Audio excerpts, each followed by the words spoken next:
Phase 2 of the installation, installing NT networking, is now ready to begin. We'll click on the Next button to continue.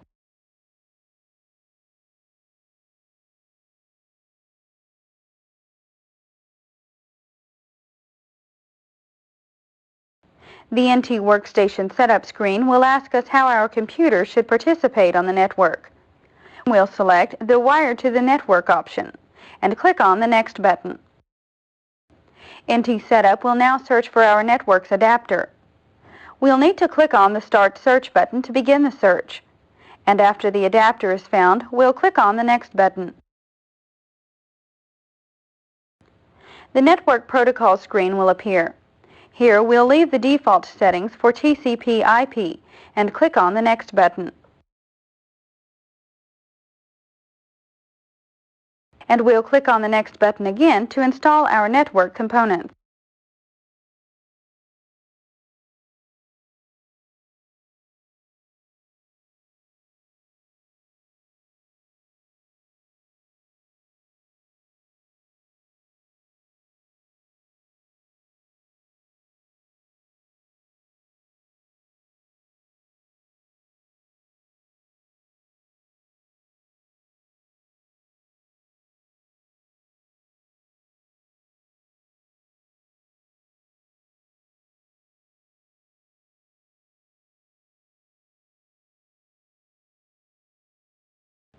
Because we chose to install TCP/IP, we'll now be prompted to configure the TCP/IP settings. We'll get the following message. If there is a DHCP server, TCP/IP can be configured dynamically to provide an IP address. If you are not sure, ask your system administrator. Do you wish to use DHCP? We'll choose No, and the setup program will copy the files related to the networking components we have chosen.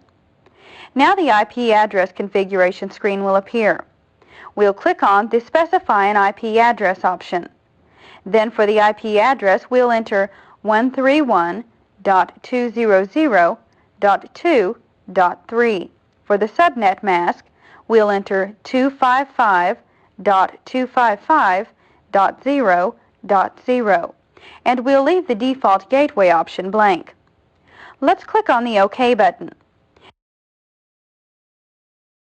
At this point, we'll need to supply our computer's name and the networking model to which the computer will be installed. First, we'll confirm our computer name. Then, under the Make this computer a member of option, we'll select Workgroup. Now we'll keep the default workgroup name of Workgroup and click on the Next button.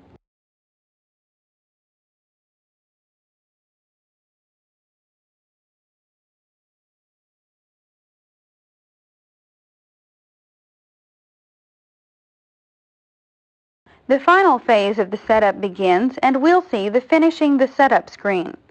We'll click on the Finish button, and the setup program will complete some configuration information based on the options we have selected.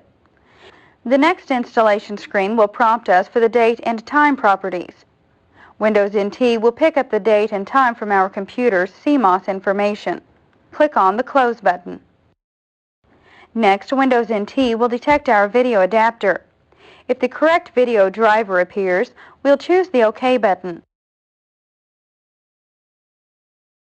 Or if the correct video driver does not appear, we can customize it after Windows NT is installed. We'll click on the Test button to test our display. This process will take about 5 seconds. Windows NT will ask us, "Did you see the test bitmap properly?" If the display is correct, we'll select the Yes button. Then we'll click on the OK button to save the settings. Windows NT will now finish copying the NT system files. When the file copy is complete, we will be prompted to insert a floppy disk. This will become our emergency repair disk. We'll insert the floppy disk into our A drive. Click on the Next button.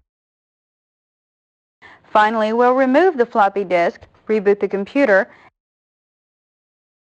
and the Windows NT Workstation is now installed.